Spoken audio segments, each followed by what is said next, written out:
Olá pessoal, somos alunos do Programa de Pós-Graduação em Genética e Melhoramento de Plantas da Escola Superior de Agricultura Luiz de Queiroz e estamos cursando a disciplina de Biometria de Marcadores Genéticos.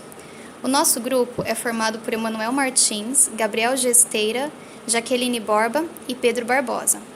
A atividade proposta é a seguinte: nós fomos hipoteticamente contratados como pesquisadores e nos foi pedido para reconstruir o mapa de ligação para um cruzamento entre espécies do gênero Mimulus, que foi previamente construído por Fishman e colaboradores no ano de 2001 e publicado na revista Genetics.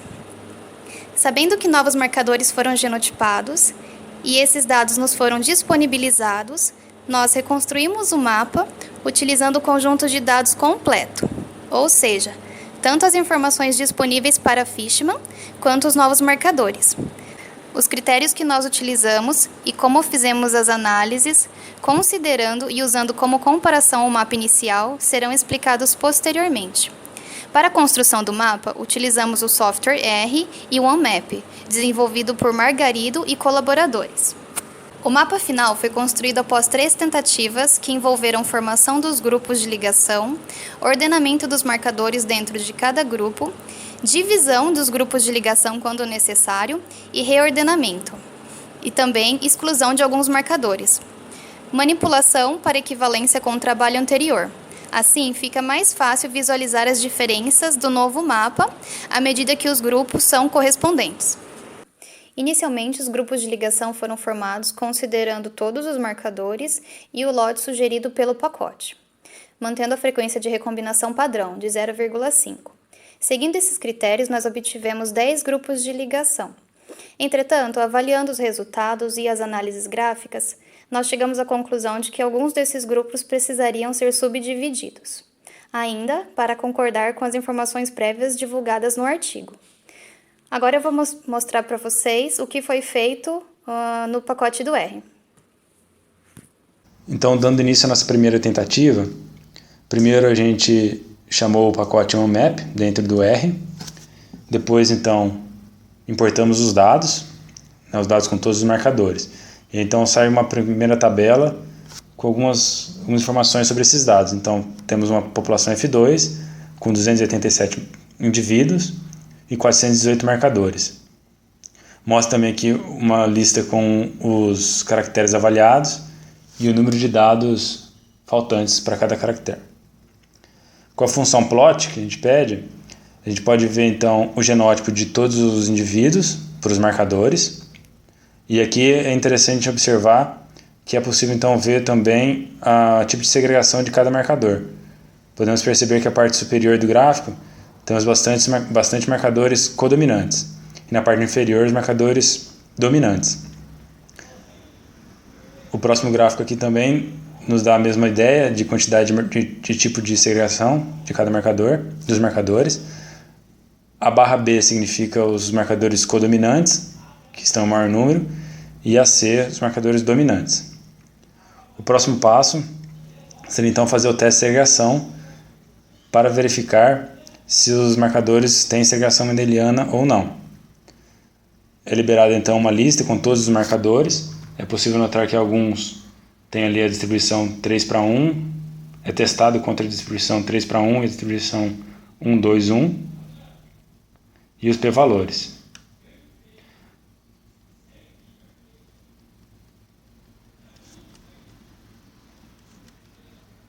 Agora a gente pode ver nesse gráfico os marcadores pela correção Bonferroni e a quantidade deles que são colocados como distorcidos, que não estão dentro da segregação mendeliana. É possível também a gente conseguir listas separando esses marcadores, caso a gente queira utilizar ou fazer um mapeamento separado, os marcadores distorcidos e os não distorcidos. O próximo passo aqui então é fazer os testes de 2 pontos para cada par de marcador. Isso, o objetivo então é a gente ter as frequências de combinação entre cada par de marcador. Foi utilizada aqui então a função RF 2 pontos com LOD de 6 e fração máxima de combinação de 0,5. Então, tendo essas frequências de combinação em mãos, a gente cria uma sequência não ordenada de todos os marcadores. E com essa sequência a gente utiliza a função group, que tenta agrupar esses marcadores de acordo com a sua frequência de combinação. Foi utilizado então aqui, a gente pode ver o LOD de 6 e a frequência máxima de combinação de 5. Formou então 10 grupos. Podemos notar que o grupo 1 é maior, tem mais marcadores do que o grupo 2, por exemplo. E aqui nessa próxima função, a gente define a escala do mapa para acompanhar a função de Kosambi. E o próximo passo é então a gente buscar o ordenamento do primeiro grupo.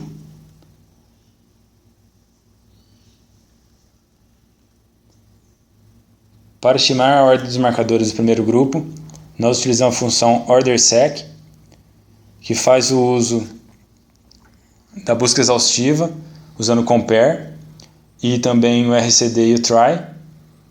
O compare inicia a função com 5 marcadores, e a partir daí utiliza o try e o RCD para ir acumulando os outros marcadores. E por fim temos a estimativa do ordenamento desse grupo. Depois dessa primeira estimativa de ordem, alguns marcadores ficaram fora, então a gente utiliza a função force para criar o grupo 1 com todos os marcadores que foram designados a esse grupo. E depois utilizamos a função ripple para ir testando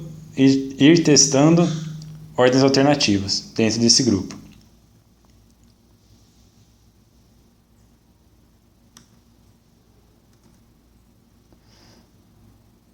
Depois desses passos, podemos então imprimir o mapa obtido para esse primeiro grupo, com todos os marcadores e a posição de cada marcador.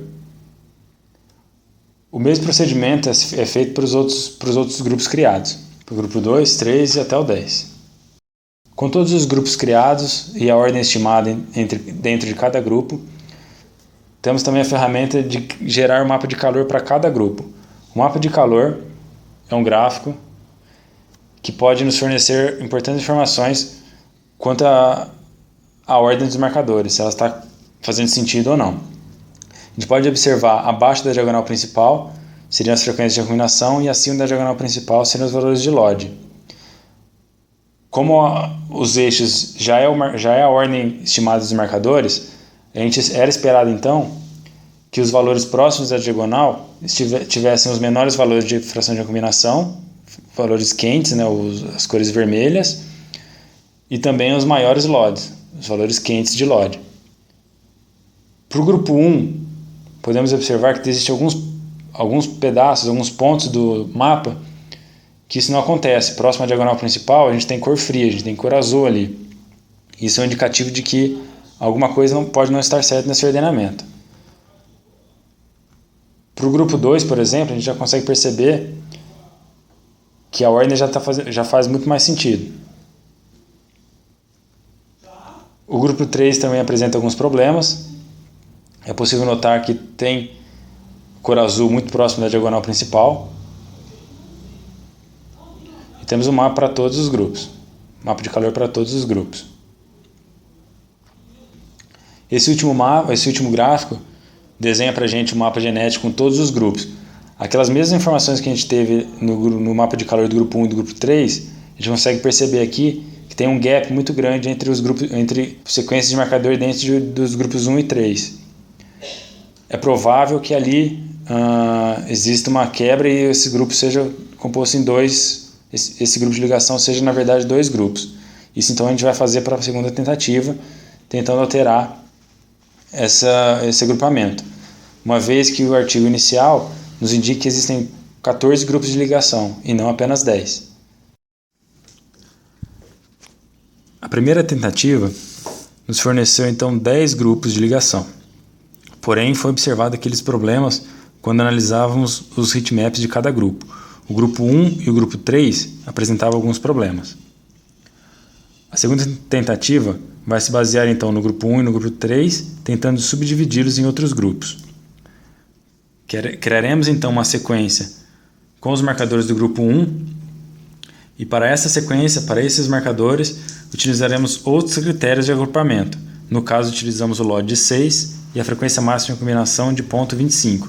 Isso nos fornece 3 grupos, ou seja, o grupo 1 antigo foi dividido em 3 novos grupos. O mesmo foi feito para o grupo 3, só que agora utilizando os critérios LOD igual a 5.45 e frequência máxima de recombinação de 0.2, formando também 3 grupos. Agora temos então 3 grupos dentro do grupo 1 e 3 grupos dentro do grupo 3. O próximo passo é estimar a ordem dos marcadores dentro de cada um desses subgrupos.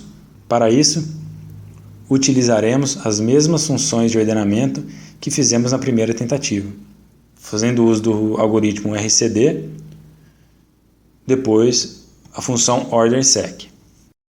Usando também o force para colocar dentro do grupo aqueles marcadores faltantes e ainda a função ripple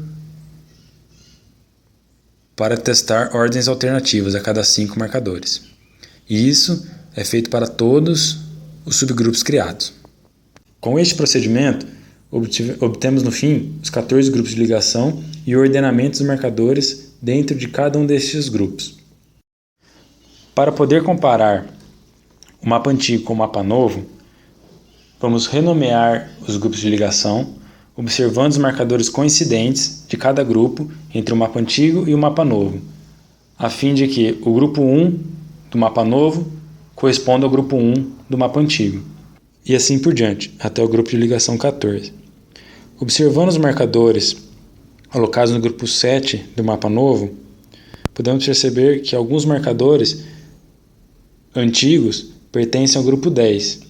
Então, usaremos a função drop para retirar esses marcadores do grupo 7 e usaremos a função add para adicionar esses marcadores no grupo 10. E reordenaremos os marcadores que ficaram no grupo 7 e os marcadores que ficaram no grupo 10. Geramos novos heatmaps com os 14 grupos de ligação formados. E podemos perceber, nestes heatmaps novos, que o padrão que se espera, onde temos cores quentes próximas à diagonal principal, se repete para todos os grupos de ligação, com exceção aos grupos 4 e 12, que serão reavaliados na tentativa 3. A tentativa 3 vai se basear na reavaliação dos grupos 4 e 12, eliminando os marcadores que têm pouca evidência de ligação, e gerar o mapa final dos 14 grupos de ligação com todos os marcadores que têm evidência de ligação. Este é o mapa final gerado a partir do map chart. Os marcadores em vermelho são aqueles presentes no mapa anterior e no atual. Os marcadores sublinhados correspondem aos marcadores codominantes, que segregam 1 para 2 para 1. Dentre os marcadores utilizados, 213 são codominantes e correspondem especialmente aos novos marcadores genotipados. Por serem mais informativos, eles auxiliam na construção do mapa através do conceito de análise multiponto. Por fim, podemos notar que o mapa novo é equivalente ao antigo, só que agora mais saturado. 14 grupos de ligação foram formados, incluindo os marcadores anteriores e os marcadores novos.